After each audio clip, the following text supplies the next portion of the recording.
काली परी और खूबसूरत राजकुमारी। बहुत समय पहले की बात है। बिंदापुर गांव में एक सरपंच जी रहते थे, जो गांव के मुखिया थे। उनके पास सब कुछ था, धन दौलत पैसा उनके पास बहुत था। उनको बस एक ही चिंता थी कि उनकी बेटी का विवाह नहीं हो पा रहा था। उनकी पत्नी सुमन भी इस बात से बहुत परेशान थी। एक दिन सुमन गांव में तालाब के पास बैठी हुई थी। तभी वहीं पर एक बूढ़ी औरत सर पर सामान लेकर जा रही थी। ये देख सुमन को लगता है उस बूढ़ी औरत की मदद करनी चाहिए। अरे, ये बूढ़ी दादी तो बहुत सारा बोझ अपने सर के ऊपर रख कर ले जा रही है। मुझे इनकी मदद करनी चाहिए। सुमन बूढ़ी औरत के पास जाती है और उनका सामान ले लेती है और उनसे कहती है, अम्मा, आप कहाँ जा रही हो? आपकी इतनी उम्र हो गई है, फिर भी आप इतना बोझ ले जा रही हैं। आपको इस उम्र में इतना बोझ उठाना शोभा नहीं देता। लाइए, मैं आपकी कुछ सहायता कर देती हूँ। बूढ़ी औरत सुमन को अपना सामान दे देती है और वो सुमन के साथ साथ अपनी मंजिल तक पहुंच जाती है। मंजिल पर पहुंचने के बाद बूढ़ी औरत कहती है, शुक्रिया बेटा, आज तुमने मेरी मदद करके मुझ पर एहसान किया है। तुम्हारा ये स्वभाव देखकर मुझे बहुत अच्छा लगा। आज भी इस दुनिया में कई सारे लोग तुम्हारे जैसे हैं, जो दूसरों की मदद करते हैं। भगवान करे तुम्हारी सभी इच्छाएं पूरी हो जाए। इतना कहकर बूढ़ी दादी वहाँ से गायब हो जाती है। सुमन ये सब देखकर बहुत आश्चर्य में पड़ जाती है और वो घर चली जाती है। घर पहुंचकर वो सारी बातें सरपंच जी को बताती है। अरे, भाग्यवान होगा कोई जो तुम्हारी परीक्षा ले रहा होगा। कोई बात नहीं, वैसे भी हम अपनी बेटी के विवाह को लेकर बहुत परेशान हैं। पता नहीं जिसको हमने इतने लाड प्यार से पाला है, उसका शादी के बाद क्या होगा। भगवान करे उसके साथ सब कुछ अच्छा हो। दोनों पति पत्नी आपस में बात कर रहे होते हैं। तभी सरपंच को याद आता है कि उसकी बेटी का 18वां जन्मदिन आ रहा है। भाग्यवान, कुछ ही दिनों में हमारी बेटी का जन्मदिन आ रहा है। मैं सोच रहा हूँ हम पूरे गांव वालों को आमंत्रित करें। मैं कार्ड गांव वालों को आमंत्रित करने के लिए भेज देता हूँ। और क्यों न इस बार हम परी लोग से परियों को भी बुलावा भेजे। बल्कि मैं तो कहता हूँ मैं खुद ही उनको बुलाने चाहता हूँ। ये तो आपने बहुत अच्छा सोचा है। क्या पता परियों के आशीर्वाद से हमारी सभी परेशानियाँ खत्म हो जाए। सरपंच अपने नौकरों को गांव में सभी को आमंत्रित करने के लिए भेज देता है और खुद परी लोग पहुंच जाता है, जहां पर वो सभी परियों को आमंत्रित करता है। उन सभी परियों में एक परी बहुत काली होती है। सरपंच उसको आमंत्रित करना भूल जाता है। सरपंच अपनी बेटी के जन्मदिन के लिए उसे आमंत्रित नहीं करता। सरपंच की बेटी के जन्मदिन पर सभी परियां वहां पहुंच जाती है और गांव के सभी निवासी भी वहां आ जाते हैं।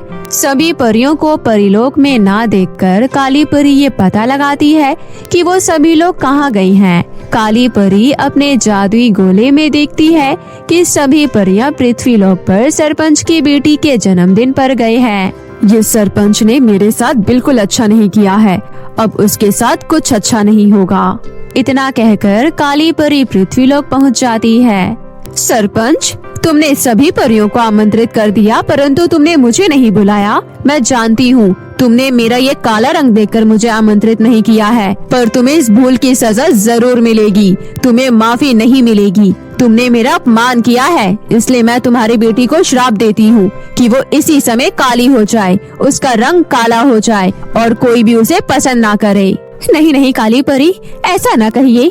इसमें मेरी बेटी का कोई दोष नहीं है। मेरी बेटी को आप क्यों सजा देना चाहती हैं? काली परी, मैं अपनी गलती की क्षमा चाहता हूँ। मुझे माफ कर दो और मेरी बेटी को श्राप मुक्त कर दो। सरपंच और उसकी पत्नी दोनों मिलकर काली परी से माफी मांगते हैं। इसके बाद सभी परियां काली परी को समझाती है। तब काली परी कहती है, मैं अपना श्राप तो वापस नहीं ले सकती हूँ, लेकिन इसका असर मैं कुछ कम कर सकती हूँ। आपकी बेटी का कालापन जब दूर होगा, जब आपकी बेटी को कोई इसके काले रंग को पसंद करेगा।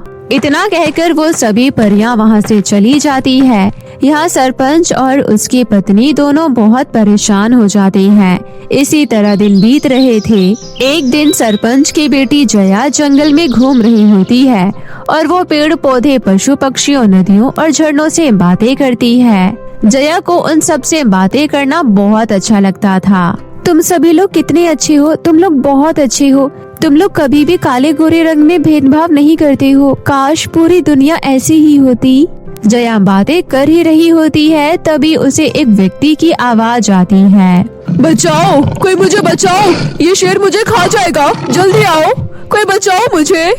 जया ये आवाज सुनकर वहाँ दौड़ी दौड़ी जाती है। वो देखती है कि शेर एक युवक पर हमला कर रहा है।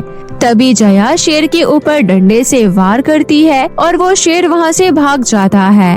तब वो युवक कहता है, आपने मेरी जान बचा ली, क्या मैं आपका नाम जान सकता हूँ? हाँ, मेरा नाम जया है और यहाँ पास के गांव में ही मैं रहती हूँ। मेरे पिताजी गांव के सरपंच है, उन्हीं की बेटी हूँ मैं। मैं इस गांव के राजा का बेटा हूँ, मेरा नाम दुष्यंत है, क्या तुम मुझसे दोस्ती करोगी? हाँ, क्यों नहीं। इस तरह जया और दुष्यंत की दोस्ती हो जाती है। जया और दुष्यंत एक दूसरे से मिलने लगते हैं। एक दिन जया को लगता है कि वो बहुत बदसूरत है और वो सोचती है कि राजकुमार दुष्यंत उससे विवाह नहीं करेंगे, तो वो जंगल में राजकुमार से मिलना बंद कर देती है और अपने घर में ही रहने लगती है।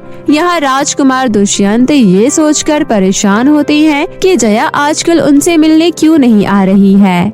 कहीं जया को कुछ हो तो नहीं गया है, मुझे पता लगाना होगा, आज ही मैं उनके घर जाऊंगा। दुष्यंत जया के घर जाता है और जाकर बोलता है, जया, क्या हुआ है तुम्हें? तुम जंगल क्यों नहीं आ रही हो? राजकुमार, मैं बहुत काली हूँ, इसलिए मैं आपसे नहीं मिलना चाहती। मैं नहीं चाहती कि हमारा ये सिलसिला आगे बढ़े। देखो जया, मैं तुम्हारे काले रंग को बिल्कुल बुरा नहीं मानता, बल्कि तुम मुझे बहुत अच्छी लगती हो। तुम्हारा दिल बहुत साफ है, रंग से क्या होता है। जया राजकुमार की बात सुनकर बहुत खुश होती है। राजकुमार जया को शादी के लिए प्रपोज कर देते हैं और देखते ही देखते जया का रंग बदलने लगता है और वो पहले की तरह गोरी हो जाती है। ये देखकर जया के माता पिता बहुत खुश होते हैं कि अब उनकी बेटी को एक सुंदर हमसफर मिल गया है। इसके बाद राजकुमार जया से शादी कर लेती है और हंसी खुशी अपना जीवन बिताती है। तो मेरे प्यारे दोस्तों, कैसी लगी आपको मेरी ये कहानी, नीचे कमेंट करके ज़रूर बताएं। और अगर आपको मेरी ये कहानी पसंद आई हो तो लाइक और शेयर करना ना भूलें, क्योंकि मैं हमेशा आपके लिए ऐसी इंटरेस्टिंग और नई नई मज़ेदार कहानियाँ लाती रहूँगी। और हाँ दोस्तों, बेल आइकन दबाना ना भूलें, क्योंकि हमारे चैनल पर रोज ऐसी इंटरेस्टिंग कहानियाँ आपको देखने के लिए मिलती रहेगी। तब तक के लिए बाय बाय दोस्तों। बहुत समय पहले की बात है, कश्मीर के एक छोटे से गांव, जहां पूजा अपने छोटे से घर में अकेले रहा करती थी। पूजा इस दुनिया में अकेली थी क्योंकि समय से पहले ही उसके माता पिता का एक बड़ा एक्सीडेंट हो गया था, जिसमें उसके माता पिता की मृत्यु हो गई थी। तब से उसकी बूढ़ी नानी ने उसे पाल पोस कर बड़ा किया, लेकिन उसकी नानी भी बहुत बूढ़ी हो चुकी थी और उनका भी समय बहुत नजदीक ही था। पूजा और उसके नानी इकट्ठे बहुत सारा टाइम बिताया करते और साथ में बहुत सारा काम भी किया करते। पूजा और उसके नानी पास में फैक्ट्री से पीस उठाकर लेकर आया करती थी और घर पर उन्हें बनाया करती थी, जिससे वो कुछ पैसे कमाया करती थी और अपनी नातिन और अपना ख्याल रखा करती थी। घर का गुजारा किसी तरह से चल रहा था, लेकिन पूजा की जिंदगी में बहुत सारे दुख लिखे हुए थे और अब उसकी नानी की मृत्यु हो जाती है, जिसके बाद पूजा का इस दुनिया में कोई भी नहीं होता। पूजा अब अपने छोटे से घर में अकेली रह जाती है। उसकी नानी ने पूजा के बचपन में एक आम का पेड़ अपने घर के बाहर लगाया था, जो बहुत अच्छा और बड़ा पेड़ था। उस पेड़ पर लगे आम बहुत मीठे हुआ करते थे और उन आम का नाम था रसगुल्ला आम। रसगुल्ला खाने में बहुत मीठे थे, जो भी उसे खाता वो बार बार उसे ले जाता। ये सब देखते ही पूजा अपने पेड़ को बहुत अच्छे से रखती और फिर जब भी उस पेड़ पर आम आया करते, उन आमों को बेचकर वो अपना पालन पोषण खुद किया करती। आम बेचकर उसे बहुत ज्यादा फायदा होता था और उन्हीं पैसों से वो अपने घर का खर्चा चलाया करती थी। पूजा बहुत अच्छे स्वभाव की लड़की थी और साथ ही साथ वो जरूरतमंद लोगों की मदद भी किया करती थी। बाजार में जो आम बिक जाया करते थे, वो उन्हें बेचकर फिर वापस आया करती थी। रास्ते में उसे जितने भी गरीब बच्चे या बूढ़े लोग मिलते थे वो उनके बीच अपने मीठे आमों को बांट दिया करती थी। उसी गांव में कुछ गुंडे आया करते थे जिससे सभी लोग डरा करते थे। ऐसी ही एक दिन की बात है, रोजाना की तरह पूजा बाजार में आम बेच रही थी। तभी वहां पर वो गुंडे आते हैं और वो पूजा के पास आकर खड़े हो जाते हैं और उससे कहते हैं, तुम रोजाना यहाँ आम लगाती हो, ये आम मीठे तो है ना? हाँ हाँ, बहुत मीठे हैं। इसे रसगुल्ला आम कहा जाता है। ये अपने मिठास के लिए ही प्रसिद्ध है। एक बार जो खाता है वो बार बार ले जाता है। ये सारे आम मुझे दे दे लड़की, मेरे भाई बहुत भूखे हैं, मैं उन्हें खिलाना चाहता हूँ ये आम। ठीक है, ये सारे आम आप ले जाओ और मुझे इसकी अच्छी रकम दे दो। तुझे मेरी शक्ल देखकर लगता है कि मैं तुझे पैसे दूंगा? ये सब मैं मुफ्त में लेकर जाऊंगा। ये पूरा गांव मुझसे डरता है और तुझे मुझे ये सारे आम मुफ्त में ही देने होंगे। लेकिन तेरी हिम्मत भी कैसी हुई, तूने मुझसे पैसे मांगे? इतना कहकर वो गुंडे उसके सारे आम ले जाते हैं और पूजा देखती रह जाती है। गुंडे वो आम बड़े शौक से खाते हुए रास्ते से जा रही होते हैं और पूजा उनसे कुछ नहीं कह पाती और वहीं बैठकर जोर जोर से रोने लगती है। और दूसरी तरफ गुंडे अपने अड्डे पर पहुंचकर अपने सभी भाईचारों में वो आम बांट देते हैं और सभी बहुत खुशी से वो आम खाते हैं और आम खाने के बाद सभी पानी पी लेते हैं, जिसके बाद सभी गुंडों के पेट खराब हो जाते हैं। लगता है आम खराब थे, मुझे ये आम नहीं लेने चाहिए थे। ये जरूर उस लड़की की चाल है, उसने हमें खराब आम दिए ताकि हम सबका पेट खराब हो जाए। मैं अभी जाता हूँ और उसे मजा चखाता हूँ। सभी गुंडे एक साथ पूजा के ठेले पर जाते हैं और पूजा को वापस इतने सारे आम बेचते हुए देखकर हैरान रह जाते हैं और उससे कहते हैं, मैंने तुझे आम के पैसे नहीं दिए तो तूने सारे आम में कुछ ऐसा मिला दिया जिससे हमारा पेट खराब हो गया। हम सब ने आम खाया और हम सबका ही पेट खराब हो गया। तुझे क्या लगता है हम तुझे छोड़ देंगे? आप मुझसे कैसे बात कर रही हो? आप इतने बड़े हो, कम से कम आप मुझे डराओ तो मत। मैं ये आम रोजाना बेचती हूँ और आम के अंदर मैं घुस के इसमें कुछ मिला नहीं सकती। आप जरा अपनी अकल लगाकर सोचो कि आप मुझसे क्या कह रहे हो। तो हमें बता, हमारा पेट कैसे खराब हो गया? वो गुंडे अपनी बात कहते रहते हैं परंतु पूजा उनकी एक बात नहीं सुनती और फिर सभी गुंडे मिलकर पूजा को बहुत मारते हैं। मुझे मत मारो भाई, मेरे इस दुनिया में कोई भी नहीं है। मैं अपना खर्चा खुद चलाती हूँ और मेरे पास ऐसा कुछ भी नहीं है जो मैं तुम्हें दे सकूं। मेरे पास आम थे, वो मैंने आपको दे दिए। आपकी अपनी गलती की वजह से आपके पेट खराब हुए हैं। जरूर आप लोगों ने आम खाने के बाद पानी पिया होगा। तूने हमें खराब आम दिए तभी हमारा पेट खराब हुआ और अब हम तुझे इतना मार कर जा रहे हैं कि तू अब कम से कम 1-2 महीने के लिए खड़ी नहीं हो पाएगी। पूजा मार खाने के बाद इतनी ज्यादा कमजोर हो जाती है कि उससे चला भी नहीं जाता और वो अपने घर में पड़ी रहती है और ऐसे ही पड़े रहने की वजह से उसकी तबीयत दिन पर दिन खराब होती जाती है। पूजा के आस पड़ोस वाले पूजा को बाहर ना निकलता देखकर डर जाते हैं। क्या हुआ? पूजा बहुत दिनों से बाहर नहीं निकल रही है, कहीं उसे कुछ हो तो नहीं गया? रोजाना आम बेचने मार्केट जाती थी, अब तो मार्केट में भी नहीं दिखती। लग रहा है उसे शायद कोई बीमारी हो गई है। अरे बहन, हमें चलकर उसके घर जाकर देखना चाहिए कि उसकी तबीयत तो ठीक है ना, वरना वो ऐसे पड़े पड़े अकेले मर जाएगी बेचारी। उसका इस दुनिया में कोई नहीं है, हम लोग ही उसको सहारा दे सकते हैं। फिर सभी लोग मिलकर पूजा के घर जाते हैं और देखते हैं कि पूजा खाट पर पड़ी हुई है और उसको बहुत जगह चोट आ रखी है। ये सब देखकर सभी लोग उससे पूछते हैं तो पूजा उन्हें अपनी दर्द भरी बातें बताती है।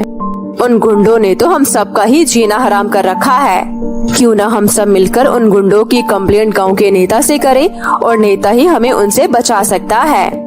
अरे तुम लोगों को क्या पता, ये नेता गुंडे पुलिस वाले सब आपस में मिले होते हैं। तुम सब मिलकर यहाँ पर इस बच्चे का ख्याल रखो और इसे कुछ खाने पीने को दो। इसकी गहरी चोटें इसको बहुत तकलीफ दे रही होगी। मुझे यकीन है कि ये बहुत जल्दी ठीक हो जाएगी, लेकिन हम सब पड़ोसियों को मिलकर इसको सहारा देना होगा। अब सभी पड़ोसी उसकी मदद करते हैं और उसे कई दिनों तक ऐसे ही खिलाते पिलाते रहते हैं। कुछ दिनों बाद पूजा ठीक हो जाती है और वापस से चलने फिरने लगती है। पूजा वापस से अपना पेट पालने के लिए अपने पेड़ से आम तोड़कर ले जाती है और मार्केट में बेचती है। दोबारा गुंडे आते हैं और उसके सारे आम पूरे मार्केट में बिखेर कर चले जाते हैं। ये सब देखकर पूजा वापस से रोने लगती है। इस पूरे मार्केट में इन गुंडों को मुझसे ही दिक्कत है। ये गुंडे भी मुझसे लड़ रहे हैं जिसका इस दुनिया में कोई नहीं है। अगर उनके पास इतनी हिम्मत ही है तो मार्केट में बाकी आदमियों से लड़कर दिखाए। एक छोटे से बच्चे पर अपना क्या हक जता रहे हैं। पूजा अपनी बातें करते करते अपने सारे आम समेट रही होती है कि तभी वहाँ पर एक बूढ़ी औरत आती है और उससे कहती है, बेटा, मैं बहुत दिनों से भूखी हूँ। क्या तुम मुझे अपनी टोकरी से कुछ आम दे दोगी? मेरे परिवार का एक कार एक्सीडेंट हो गया जिसमें मेरा पूरा परिवार मुझसे बिछड़ गया और मैं इस गांव में आ गई, लेकिन मेरा इस दुनिया में कोई भी नहीं है। क्या तुम मुझे 2 आम खिला सकती हो? तुम्हारा बहुत भला होगा बेटी। हाँ अम्मा, मैं आपको आम जरूर दूंगी। आप तो कई दिनों से भूखी दिख रही हो। पूजा बहुत दयालु किस्म की लड़की होती है और वो हमेशा लोगों की मदद करती है। और जब वो बूढ़ी औरत को अपनी आम की दुकान के पास आम मांगता हुआ देखती है तो उससे रहा नहीं जाता। वो बूढ़ी औरत को 5 आम दे देती है। बूढ़ी औरत उन आमों को झटपट खा लेती है और बूढ़ी औरत को झटपट आम खाता हुआ देखकर पूजा समझ जाती है कि बूढ़ी औरत सच में बहुत दिनों से भूखी है और उसे मदद की बहुत जरूरत है। तभी पूजा उससे कहती है, माँ जी, आपका इस दुनिया में कोई नहीं है और मेरा भी इस दुनिया में कोई नहीं है। क्यों ना हम दोनों साथ में रह ले। मेरा इसी गांव में एक छोटा सा घर है और मेरे घर के बाहर एक आम का पेड़ लगा है जिन आमों को तोड़कर मैं बेचती हूँ और उसी से अपना घर का खर्चा चलाती हूँ। अगर आप मेरे साथ रहोगी तो मैं आपकी भी देखभाल कर सकूंगी और हम दोनों मिलकर मार्केट में अपना काम अच्छे से चलाया करेंगे। पूजा की बात सुनकर बूढ़ी औरत बहुत खुश होती है क्योंकि उसे रहने के लिए एक छत मिल जाती है और वो उसका शुक्रिया अदा करती है। तभी थोड़ी देर बाद पूजा अपने घर उस बूढ़ी औरत को अपने साथ ले आती है और फिर उसकी देखरेख करती है और कई दिनों तक ऐसे ही दोनों बहुत हंसी खुशी रहने लगती हैं। पूजा को उस बूढ़ी औरत में अपनी नानी दिखाई देती है और वो अपनी नानी की तरह ही उस बूढ़ी औरत की सेवा पानी करती है। बूढ़ी औरत उसके घर में बहुत खुश होती है और एक दिन जब रात को पूजा सो रही होती है तब वो बूढ़ी औरत उसके कमरे में जाती है और अपना रूप बदल लेती है और परी के रूप में आ जाती है। इस बच्ची के पास कुछ ना होने के बाद भी इसने मेरी पूरी मदद की और मेरी परीक्षा में ये पास हो गई। मैंने जैसा सोचा था ये वैसी ही निकली। इसने कभी भी अपने बारे में नहीं सोचा, जबकि इसके पास खिलाने के लिए 2 रोटी तक नहीं थी। फिर भी इसने मुझे अपने साथ रखा। इतने अच्छे दिल वाली लड़की होने के बावजूद ये इतनी कठिनाइयों में रह रही है तो मेरा फर्ज बनता है कि मैं इसकी मदद करूं।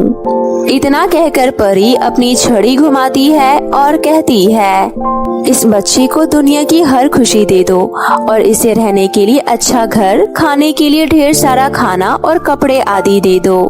जैसे ही परी अपनी छड़ी घुमाती है और ये सब कहती है, पूजा का घर एक छोटे से घर से बड़ा घर बन जाता है और पूजा पहले से भी ज्यादा सुंदर दिखने लगती है। साथ ही साथ पूजा के घर के बाहर खड़ा आम का पेड़ और भी बड़ा हो जाता है। पूजा जब सुबह उठती है तो वो देखती है कि उसका छोटा सा घर एक बड़े घर में बदल गया है।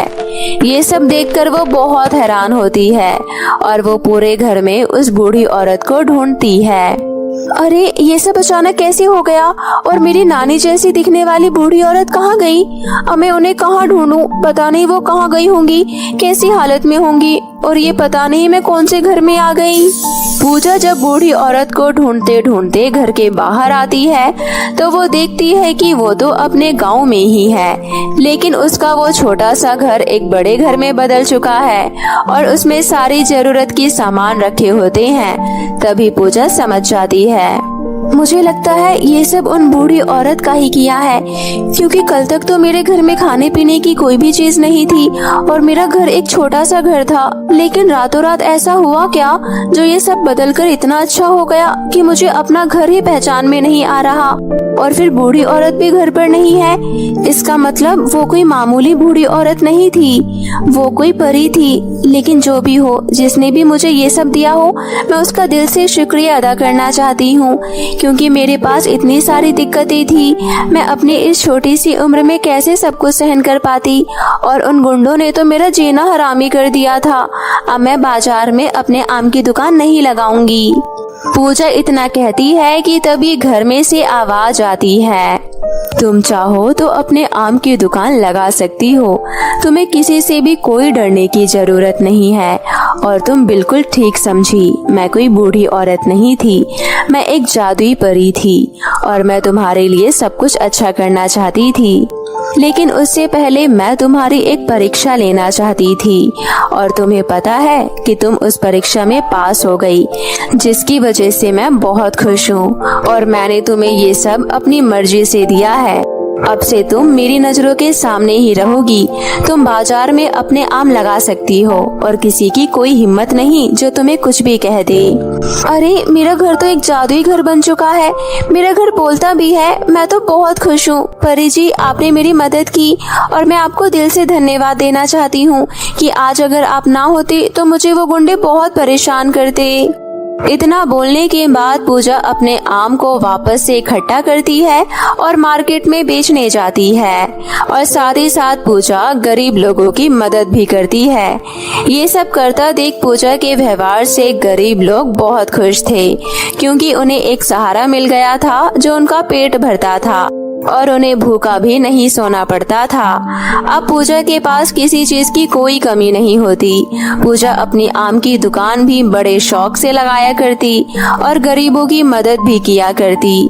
साथ ही साथ वो अपने इतने बड़े घर में आराम से रहा करती और जिंदगी की मौज लेती।